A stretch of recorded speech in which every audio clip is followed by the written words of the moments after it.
नमस्कार दोस्तों, मेरा नाम राहुल कुमार है। आज हम आपको दो कहानी के बारे में बताएंगे। पहली कहानी जो भोपाल की है।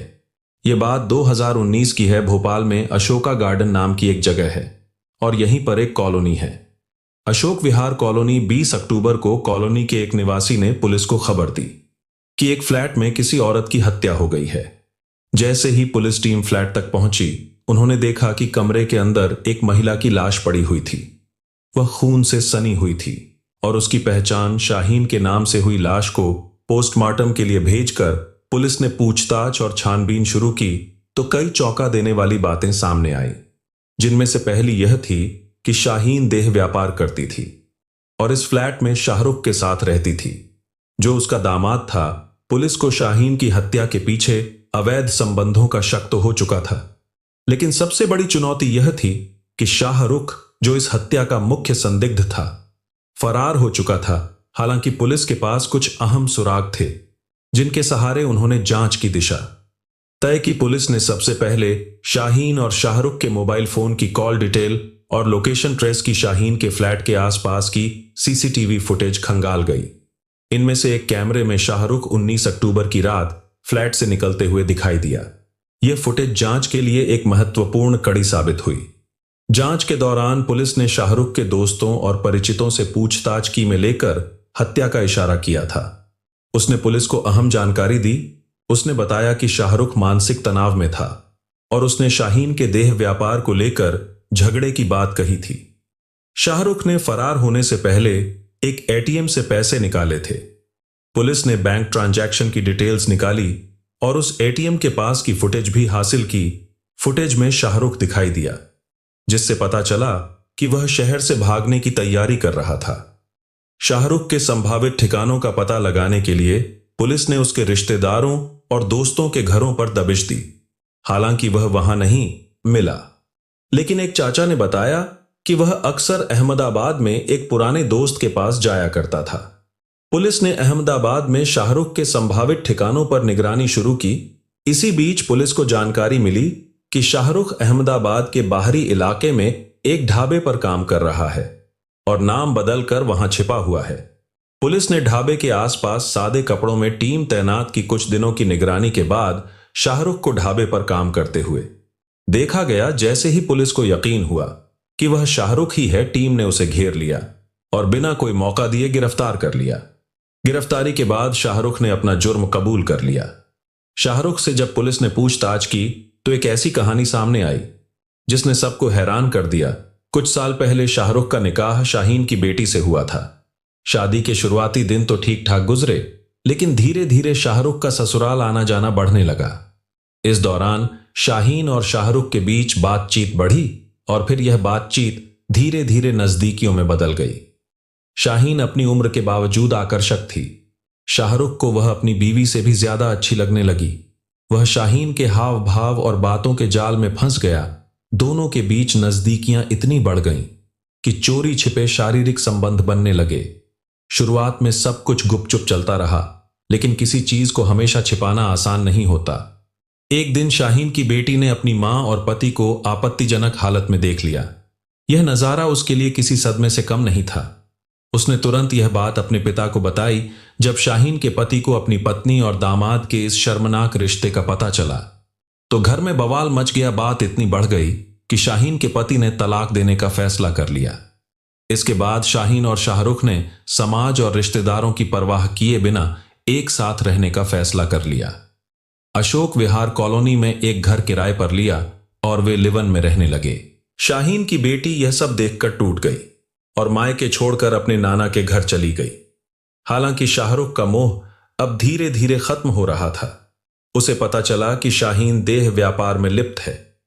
यह जानने के बाद शाहरुख को अपने किए पर पछतावा होने लगा।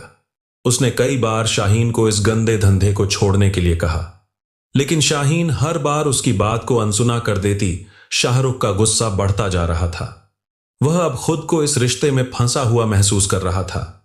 आखिरकार 19 अक्टूबर की रात को दोनों के बीच झगड़ा इतना बढ़ गया कि शाहरुख ने गुस्से में आकर शाहीन का गला रेत दिया। उसने उसे तड़प तड़प कर मरने के लिए छोड़ दिया और वहां से फरार हो गया। जाते जाते शाहरुख ने यह बात और शाहीन की असलियत अपने एक दोस्त को बताई।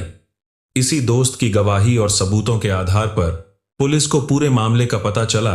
शाहीन की जिंदगी में उसकी अपनी ही गलतियों ने उसे ऐसी मौत दी जिसकी उसने कभी कल्पना भी नहीं की होगी। लेकिन इस पूरे मामले में सबसे बड़ा सवाल यह था कि शाहीन ने अपनी ही बेटी का घर क्यों उजाड़ा और अपने दामाद के साथ शारीरिक संबंध क्यों बनाए। शाहीन का पति भी इस बारे में कुछ नहीं कह रहा था और शाहीन की बेटी समीना भी पूरी तरह से खामोश थी। एक का पति बेईमान निकला तो दूसरे की पत्नी बेवफा निकली। वहीं शाहरुख ने भी कभी यह नहीं सोचा कि एक अच्छी और जवान बीवी को छोड़कर अपनी अधेड़ उम्र की सास के साथ नाजायज तरीके से रहकर उसे क्या मिलेगा। अब अदालत में जो भी होगा सो होगा, लेकिन असल इंसाफ तो हो ही चुका है। शाहीन ने जो अपनी बेटी से उसका पति छीनने का गुनाह किया, उसकी सजा उसे वही दामाद शाहरुख ने दी। वहीं शाहरुख को बीवी को छोड़कर सास को बीवी बनाने की जो सजा मिली, वह अब जेल की चक्की में पीस रहेगा। हर मां की ख्वाहिश होती है कि उसकी बेटी को एक अच्छा और स्मार्ट पति मिले जो उसे सारी खुशियां दे, लेकिन इस मामले में शाहीन शायद अपनी बेटी शबनम से जलती थी। उसने जानबूझकर शाहरुख को अपने आकर्षण के जाल में फंसा लिया, सोचते हुए कि अब शाहरुख उसके इशारों पर नाचेगा। उसे लग रहा था कि अब शाहरुख भी उसका होगा, लेकिन वह यह भूल गई थी कि शाहरुख कोई ग्राहक नहीं था, बल्कि एक कम उम्र का लड़का था जो उसे सुधारने की कोशिश कर रहा था। शाहरुख का इरादा कभी भी गलत नहीं था। वह तो शाहीन को इस दलदल से बाहर निकालना चाहता था, लेकिन शाहीन ने उसकी बातों को नजरअंदाज किया। नतीजा यह हुआ कि दोनों के रिश्ते में दरारें आई और यह सब एक खतरनाक मोड़ पर पहुंच गया। शाहीन ने जिस मोहब्बत के जाल में शाहरुख को फंसाया था, वही जाल अब उसके लिए खुद एक सजा बन गया। अंत में शाहीन को वह सजा मिली जिसका उसने खामोश सामना किया था। न सिर्फ उसकी जिंदगी में अराजकता आई, बल्कि उसने अपनी बेटी का घर भी उजाड़ दिया। रिश्तों में विश्वास और मर्यादा सबसे महत्वपूर्ण होती है। जब कोई व्यक्ति इन सीमाओं को तोड़ता है तो इसका परिणाम अक्सर बुरा ही होता है। शाहीन और शाहरुख के रिश्ते ने कई जिंदगियों को बर्बाद कर दिया। शाहीन ने अपनी ही बेटी का घर उजाड़ा और अपने दामाद को गलत राह पर डाल दिया। इसका अंजाम उसकी दुखद मौत के रूप में हुआ। देह व्यापार, छल और झूठे रिश्ते इंसान को सिर्फ गहराई में धकेलते हैं। शाहीन ने इस रास्ते को अपनाया है, लेकिन इसका नतीजा उसकी बर्बादी और मौत के रूप में सामने आया। शाहरुख ने गुस्से में हत्या जैसा अपराध कर दिया, जिससे उसकी जिंदगी बर्बाद हो गई। कोई भी बड़ा फैसला गुस्से या भावनाओं में बहकर लेना चाहिए, चाहे कितनी भी कोशिश कर ली जाए। सच हमेशा सामने आ जाता है। आज की दूसरी कहानी आंध्र प्रदेश के चित्तूर जिले की है। यह बात 2021 की है। चित्तूर जिले में एक जगह है तिरुपति, जो भारत के प्रसिद्ध तीर्थ स्थलों में एक है। तिरुपति में एक सबसे बड़ा सरकारी श्री वेंकट रमण रुइया अस्पताल है। यह सरकारी अस्पताल न केवल अपनी चिकित्सा सेवाओं के लिए मशहूर है, बल्कि इसकी चर्चा उस दिन भी हुई जब अस्पताल के पिछले हिस्से में एक अजीब और खौफनाक घटना सामने आई। 23 जून 2021 को पुलिस को सूचना मिली कि अस्पताल के पिछवाड़े में एक जला हुआ सूटकेस पड़ा है। जैसे ही यह खबर अलीपुरी थाने तक पहुंची, पुलिस की टीम तुरंत मौके पर पहुंची। वहां पहुंचकर उन्होंने उस सूटकेस का ध्यान से निरीक्षण किया।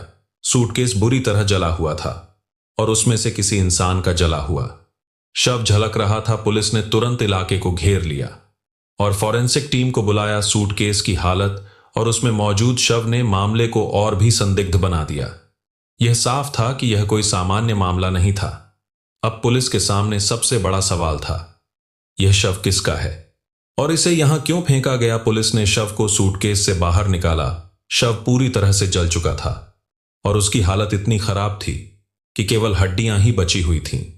मांस और चमड़ी के अधिकांश हिस्से जल चुके थे, जिससे शव की पहचान करना बेहद मुश्किल हो रहा था। इस गंभीर मामले को देखकर पुलिस ने तुरंत अपने उच्चाधिकारियों को सूचित किया। इसके बाद पुलिस के आला अधिकारी भी घटनास्थल पर पहुंचे। अधिकारी ने शव का मुआयना किया, लेकिन जला हुआ शव देखकर यह पहचान पाना भी मुश्किल हो रहा था कि यह पुरुष का है या महिला का। अब पुलिस के सामने सबसे बड़ी चुनौती थी शव की पहचान करना और यह जानना कि यह किसकी हत्या थी। शव की हालत इतनी बुरी थी कि उसकी शिनाख्त करना तो दूर की बात थी, पुलिस को मौके से ऐसा कोई भी संदिग्ध सामान नहीं मिला था जिससे मृतक या शव को फेंकने वाले के बारे में कोई जानकारी मिल सके। इस मुश्किल मामले की जांच को तेजी से आगे बढ़ाने के लिए पुलिस ने विधि विज्ञान प्रयोगशाला से फॉरेंसिक टीम को बुलाया। फॉरेंसिक वैज्ञानिकों ने कुछ साक्ष्य जुटाए जिनसे कुछ संकेत मिले। इसके बाद शव को पोस्टमार्टम के लिए उसी अस्पताल की मोर्चरी में भेज दिया गया। पोस्टमार्टम के बाद डॉक्टरों ने बस इतना ही बताया कि शव एक महिला का है और उसकी उम्र 25 से 30 साल के बीच है। इस नई जानकारी के बाद तिरुपति के अलीपुरी पुलिस थाने में हत्या का मामला दर्ज कर लिया गया और जांच की दिशा और तेज कर दी गई। डॉक्टरों की रिपोर्ट से पुलिस को खास मदद नहीं मिली।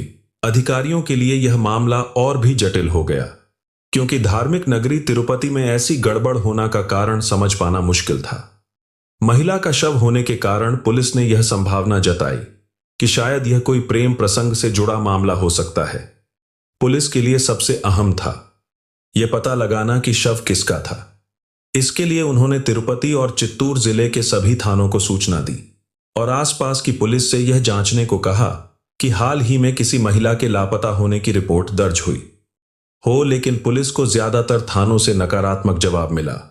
कुछ थानों से 2-4 लापता महिलाओं की रिपोर्ट मिली, लेकिन उनका शव मिलने वाली महिला के उम्र के दायरे में नहीं था। इससे यह और भी स्पष्ट हो गया कि यह मामला कुछ और ही था। पुलिस की कई टीमें मृतिका की शिनाख्त करने और कातिल का पता लगाने की कोशिशों में लगी हुई थी, लेकिन 3 दिन बीत जाने के बाद भी कोई ठोस सुराग हाथ नहीं लगा। अब यह मामला पुलिस के लिए एक मर्डर मिस्ट्री बन चुका था। यह साफ था कि महिला की हत्या एक सोची समझी साजिश का हिस्सा थी जिसमें शव को सूटकेस में रखकर जलाया गया था ताकि कोई सबूत ना बच सके। इससे यह अंदाजा लगाया गया कि कातिल कोई शातिर और फिर टैक्सी में बैठकर वापस जाने के लिए कहा। टैक्सी चालक उसे उसी जगह छोड़ने गया जहां से वह व्यक्ति पहले आया था। टैक्सी से उतरते समय उस व्यक्ति ने बच्ची को गोद में उठाया और किराए का हिसाब किया। फिर वह लंबे लंबे कदमों से तेजी से एक दिशा में चल पड़ा। टैक्सी चालक ने उसे जाते हुए देखा और फिर वहां से अपने रास्ते पर चल पड़ा। टैक्सी वाले से पुलिस को काफी कुछ सुराग मिल गया था। यह जानकारी पुलिस के लिए एक और अहम सुराग साबित हुई जिससे उन्होंने अपनी जांच की दिशा और तेजी से बढ़ाया। अब पुलिस का मुख्य लक्ष्य श्रीकांत रेड्डी का पता लगाना था।